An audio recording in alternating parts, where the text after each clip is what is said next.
difficulties? Well, we just had one, but we're back with Saint Betty of the written word. Don't trip, everyone. We're talking about building relationships. We're talking about the number of people that actually like writing and those that do not. In my experience, public speaking and writing is kind of like the same thing, where people get really frustrated and scared about public speaking. Do you find that that's true, where writing is sort of the same way, where people are just like, ugh, don't make me do it, or they get out of high school and they don't have to, so they just choose not to for the rest of their lives? Yeah, I think that's very true. I mean, a lot of people, like number one, they had to do it in school. They're out of school. They don't have to do it now. That's it. And then they may or may not decide later on that they do want to do some writing, and then they find that they are stuck because they haven't developed the skill or done the practice or anything to keep that alive.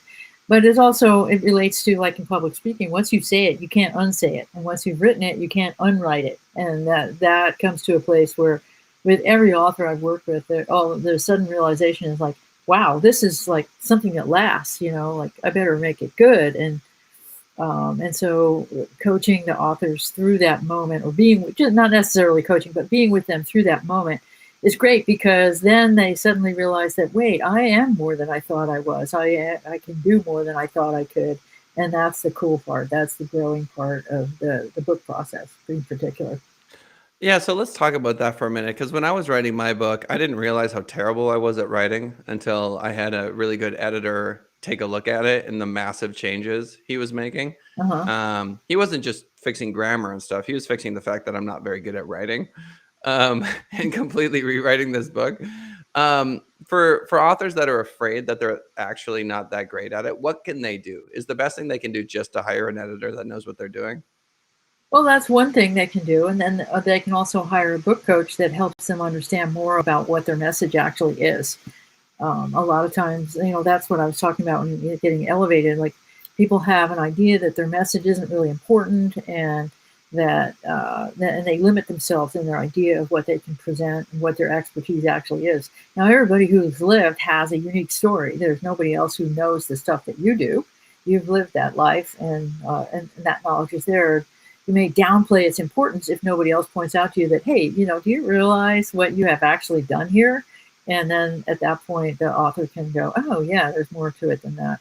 But yeah, certainly the importance of an editor cannot be overstated, because Yeah. when a good editor is going to bring you up short and go, I don't know what you're talking about. Like my first book, I thought everybody would get this particular one or two sentences, and they're like, he's like, what on earth do you mean? I'm like, oh wow, you know. So yeah. I had a AP English teacher named Mr. Peterson who was really great, and he was talking about that one line that you think is just brilliant, just, oh, it's so good. Look at this amazing line. I love it so much. Is the one you have to cut. Right. Usually, yeah, right. Why is that? Well, because it's you conversing with yourself, and the essence of art, and the art of the written word too, is that you have to make the idea move from your mind into someone else's mind. And if you're only keeping it in your own mind and you're congratulating yourself on your brilliance, you're missing the point. Yeah, but it's so much fun to congratulate yourself on your own brilliance. I And know. deleting it is so painful. So why I, why do we have to go through things that don't feel good? because that's how we grow. If everything in life was good, we'd be so bored. Ever read Voltaire wrote a book about the people who went through all these massive difficulties, Candide, and then at the end of the book, after they've overcome everything and they're in this great position, arguably an enviable position where there's no problems, they become like so bored, and they conclude that that's the worst thing that can happen. It's to You, have no you know there, problems. there's this there's this amazing show called The Good Place. Have you Hmm. heard of it? And No. it's basically this, like, these people die and they go to what they think is heaven, but it's actually hell, and they're just trying to torture them for all eternity. And through a series of crazy, plot twists. It's a really good show. I'm not going to spoil it, but the concept of heaven as eventually it's enough. Like, I've had my Right. 15 eternities here. Everything's wonderful. Like, stepping through the gate out of heaven as a general idea, Right. because it's boring. You're done. You want something a little bit more spicy. Right. And this is why we chose to have these lifetimes here on Earth, so we could experiment with what those different things are all about. Yeah. So to what extent do you think that your life has been perfect? Looking back on it, can you even get close to that word in seeing the totality of the whole thing? Wow. Well, I think perfection is great as a concept. And as like it's sort of like how I feel about idealism. You have an ideal. Well, I'm dodging the question. I can see that.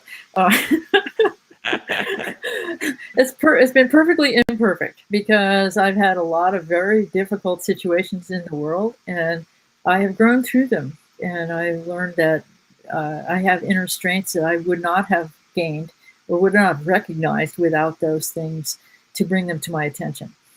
I'm getting an image of like expanding into a space, like I'm a gaseous being, and I'm expanding into a space that has limits, and those limits are we perceive those are painful things, right? We don't want those things, and yet because of those limits, we attain a shape, and we start to have a consciousness, and and that's perfection. I guess that's the closest thing I can imagine to being perfection, because perfection is like you just said. We think, oh yeah, heaven's great, everything's perfect, and then you get there and you're like, wait, no, not this. It can't be like that. And that's the nature of the mind, is that you're always wanting to go somewhere else. Yeah, that is the nature of the mind. I was talking to someone the other day, and it makes me kind of reflect on the fact that I often think about things that I assume everyone else is thinking about, but they're not. And one of the reasons I like you, Betty, is you've got that spiritual bent to you, and the intersection between business and spirituality to me is very apparent. There was this guy on a TikTok video the other day who's driving this, like, there's like a fancy car, and then there's whatever this dude was driving. I mean, like $400,000 custom, super shiny, like just heavenly automobile.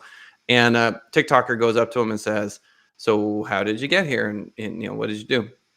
And he says, "Well, every time you make a transaction with a credit card at a hospital, I get some of that money because I have the patent for the process." Uh-huh. And he's like, "Well, okay, so what's your words of wisdom?" And he said, "Those people that you love that are helping you along the way in business, you absolutely have to shower them with rewards, basically. Like his thing was pay your people, man. That was Yeah. his big takeaway. And I thought that Right. was so interesting. Um, and there's another point I want to make, which was I was having a conversation with someone who makes a lot of money. She's very successful. And we were talking about how the design of reality, if it's designed to make us happy, then it's broken. Right. This thing doesn't, you know what I mean? Like if the point of this experience is for us to be happy all the time, then the system's broken. And I think Right. a lot of people look at it like that. They're like, well, like they have frustrations with God, or they're not too happy about the universe, or just they think life is really hard. And it is, if you think that the point of this whole thing is just to be happy all the time. It seems like this is more like a school, or curriculum, or like it's designed to change the soul in a profound way. That's more the design. And I would argue that trying to see others as yourself is the ultimate goal, and that's what love is, right? If you can look at someone, and yeah, it was Christ's whole thing is, what did he say? He said, "Do unto others as you would do unto yourself," is kind of the vibe that we're getting at. Mm-hmm. Um, and then people go, "Wow, that's too spiritual, Kellen. That's too like, what does that have to do with business?" It's like, imagine you're the client, dude. Imagine you're shelling Right. over $900 a month. Like, what do you want to see? Like, you want to see return on investment. You want to see phone calls. You want to trust that these people know what they're doing. Like, get out of your own head and into the head of the people that are serving you, and you're Yeah. serving them. Right. Right. And that's the thing, is that when you look at business as being that you're providing a service and you're identifying with the needs of the person you're serving, then it naturally it just naturally flourishes, because people feel that they want that heart connection, and it's true. It's not like something you're making up that. Uh, oh, we really care, but do your actions show that? If your actions really show that, then people know that, and then business grows in its own at its own pace, in its own way. People tell other people about you, People are attracted to you because they feel that energy coming out of you. They feel that you actually genuinely care about someone else as yourself. That's part of what Christ was talking about, is love thy neighbor as thyself, not like thyself, as thyself, because we really are all one. I mean, look at it. We're all breathing the same air. So how can we be separate? That's an illusion. We're not separate. That's so true. There's this great Neil deGrasse Tyson quote that I love where he says, there are more atoms in a cup of water than there are cups of water in all of the oceans of the world. Yeah. And so the way that atoms kind of disperse and ripple around, I'm drinking the same water that, my oldest ancestor drank. Same molecules floating around, if you want to look at it that way. Fabric of the universe vibrating. It's all just wiggles. Isn't that weird? It's all just like fabric of the universe is just wiggling around. Yeah.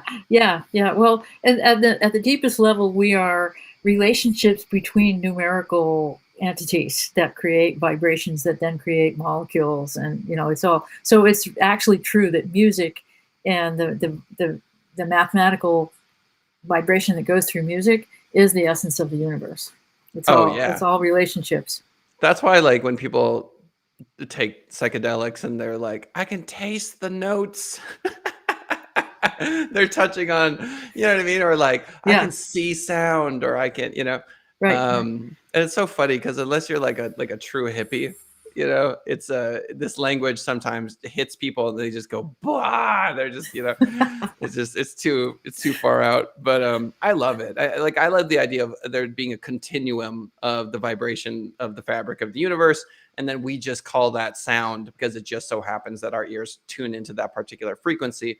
Right. And you don't see x-rays, bro. Like there's so many frequencies that we simply cannot perceive. And there could be telepathy. Absolutely, 100%. If we were able to actually pick up, if we had some sort of sensor, like an ear for the thoughts in your head, then we could read your mind, or we could at least know which part of your brain is flashing at certain times. But of course, like the face is an expression of that. So we look at facial cues, right? And smiling, laugh, right? And that is just an extension, is an echo of what's happening in the head. Yeah.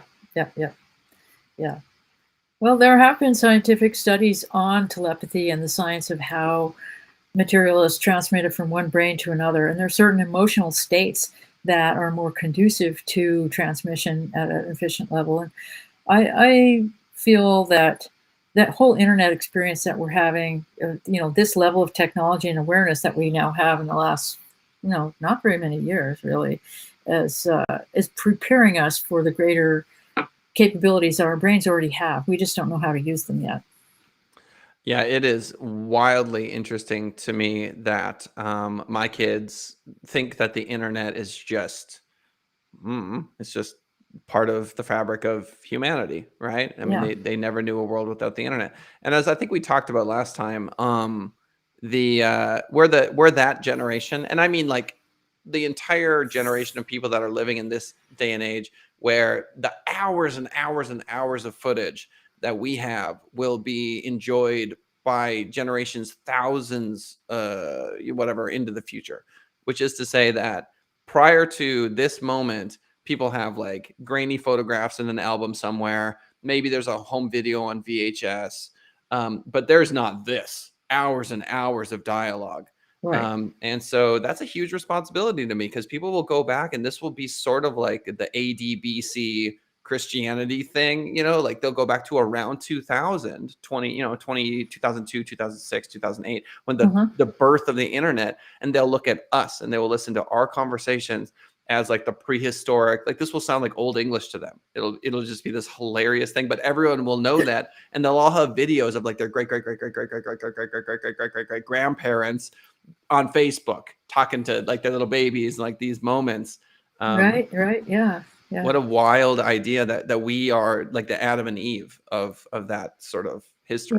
Yeah. It's a form of immortality, if you want to look at it that way. I mean, all this information is out there, and like you think back to, I mean, I do, because it's part of my family history. Like say the Voyager rocket going out into space with this gold plaque with all the information of the map to get to Earth, pictures of what we look like, voice recording, you know, of things. And it's like, wow. I mean, if and someone will find it, obviously, because it's the nature of intelligence, but the technology of it is so primitive compared to where we are now. I mean, it's absolutely Stone Age stuff, but it's still out there flying through the universe, going somewhere.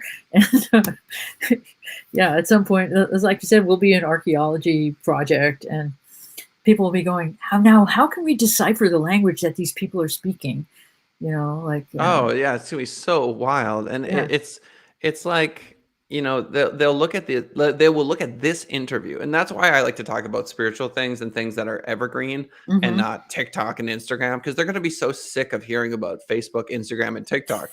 You know what I mean? They're gonna be like, those things are completely irrelevant now, and they talked about it so much back in the day. They're constantly talking about this and guns. Like Right, right, it's right, been right. 6,000 years since we had a gun, and they're talking about guns.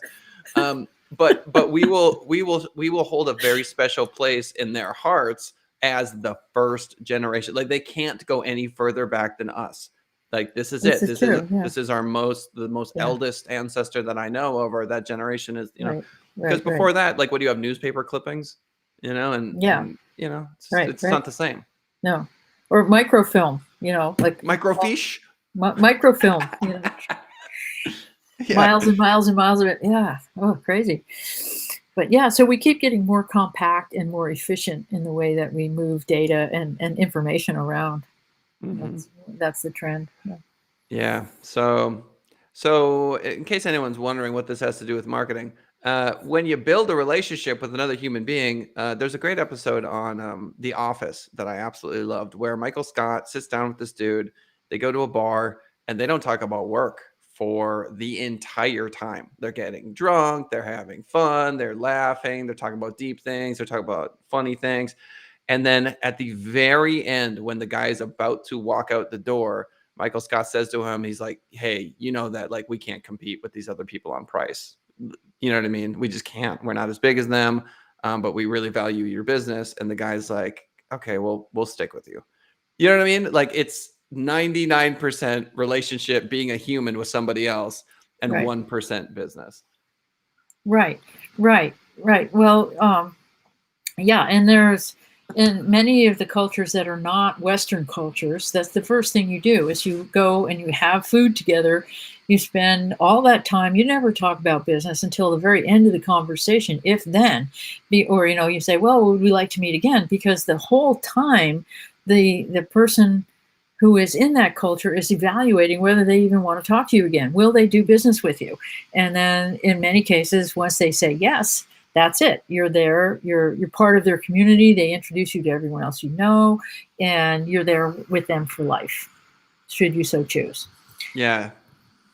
Yeah, it is really interesting how this goes, and it kind Hmm. of flies in the face of all of the books that you'll read about sales. I shouldn't say all the books, but there's a lot of books about sales where it takes that sort of like car dealer approach, where it's like, I'm gonna do the this tactic where I do this and then I parrot what you say, and then I like there's all these like strategies and stuff.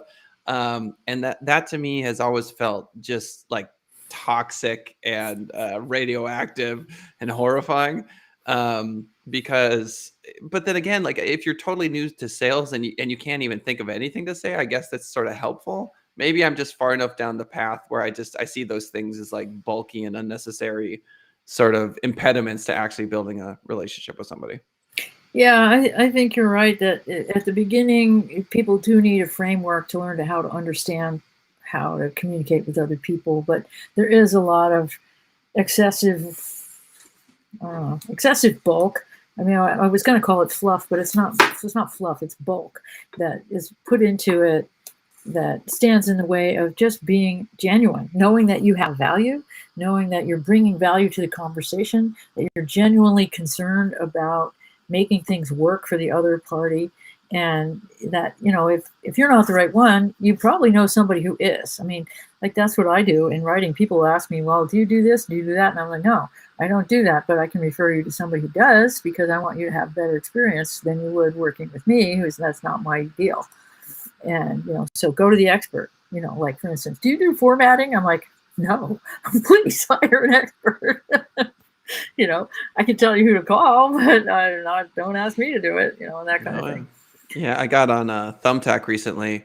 It was a wild journey to get there because I keep looking at, we talked about this backstage, but getting leads through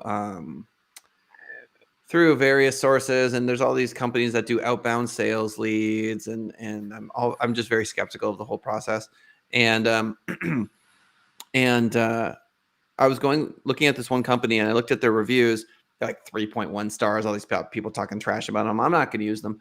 And then I was going through the reviews, and there was one person who said, we have much better success on Thumbtack.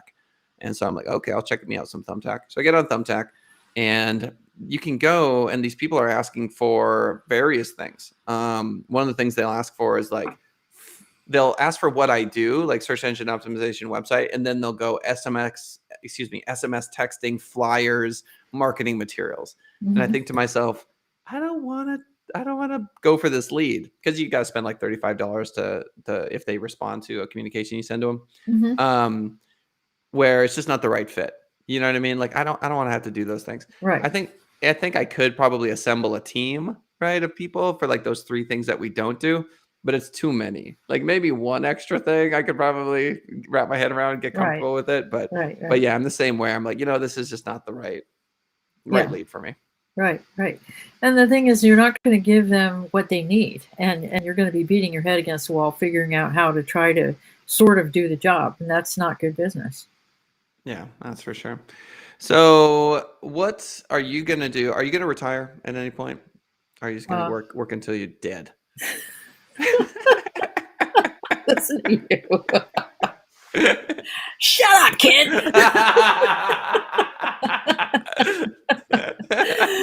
uh, okay, so I'm going to answer that in the best way I can. All right. First of all, I'll give you some history on me. When I was 5, people started asking me, "What do you want to be when you grow up?" And I said, "Oh, I'm an artist." And they go, "Oh, no, you can't be an artist. Artists don't make money. You have to be an art teacher." Blah blah blah. So I said, "Okay, well, don't tell them what you're really thinking. That's cool." And so I didn't. And the truth is, I am an artist. I work in different mediums. The word is one of them. And artists do not retire. We change our focus. And when we are working, we are playing. So that's why you play music. You don't work music, right? Ah, Yeah. So I plan to play until my last day. And the cool thing is that I'm getting to choose more often what I actually want to participate with, and it is work. I mean, I'm not going to say it's not work to, go through a page and go, what's wrong with this sentence, and all that. But I enjoy it. I love being able to do what I do. So, at some point, well, I've always changed my focus. I mean, I'm not doing the same thing I was last year, so that's okay. right. No, I love Mhm. that. Just replacing the word work with play, Yeah. is a really good. I think you may have actually mentioned to me this last time we spoke, which is the saying that you get to do something as opposed to you have to do something. Exactly. That's what I was going to say next. Is like, okay, oh my God, I have to get out of bed, right? Well, think of somebody that can't get out of bed, right? Which, Hmm. I'm having had that experience at times. And it's like, oh yeah, I get to get out of bed, you know, or I get to have electricity. Hey, look at this. The internet is working today, and so you get to do things. And when you That's look at right. life that way, it's a whole different thing from having to push yourself through the day, feeling like you're swimming through marbles or something like that. Instead, you're going, all right, I get to do this. And then there's somebody who said, pain pushes until vision pulls. I was thinking about that a lot this Oh, morning. It's like, wow. yeah, you're pushing, you're hurting, you're pushing, you're hurting, and then vision comes after you've done all that work and you pay the price, and it says, okay, come with me over this way, please. Mm. And that's the beauty of it. So, I mean, I love the people I work with, and so I enjoy it, what I'm doing. So yeah, Yeah, I'll I keep really doing don't. it. I don't want to sit around and watch Netflix all day. Oh hell no, I I mean, couldn't. there's just That's not living. That's not no. living. No, that's not living. And I mean, like, I know, personally, there's people in this county. There's one of the largest food distribution companies in the United States. And the gentleman is 98, and he goes into his office and runs his business there because that's what he loves to do. And Mm. so why not? right? Why do you Yeah. have to, I think retiring is a false concept that imprisons people. Like you said, okay, you're done. Now go sit and watch Netflix. Nobody has any use for you. Very depressing. I mean, who the hell would want that? Ugh, you know, Yeah, isn't that wild? That's that's a so weird thing. interesting. Yeah, Just yeah. that switch that happens. Yeah. Well, it's always a pleasure to have you on the show. Thank you. Ladies and gentlemen, Saint Betty of the Written Word. If you're not impressed, you're not listening. Do you want to do you want to just give them a quick, here's where to reach me? Sure. Yeah, you can find me on my website, which is www.thewriterslaunchpad.com. And on there, you will find a little button that you can schedule a time to talk with me for a free 30-minute consultation if you wish. And you can also text me at 831-238-2626 if you'd like to just start a conversation right now. So thank you, Kellen, for having me on this show. It's been fun. It's always a good times, Betty. Ladies and gentlemen, this is episode 323 of the show. We appreciate it. If you want to see us live, youtube.com/Send It Rising. If you're listening on iTunes, Spotify, or the 12 other podcast platforms that we are currently streaming, we love you and appreciate you. We'll see y'all next time.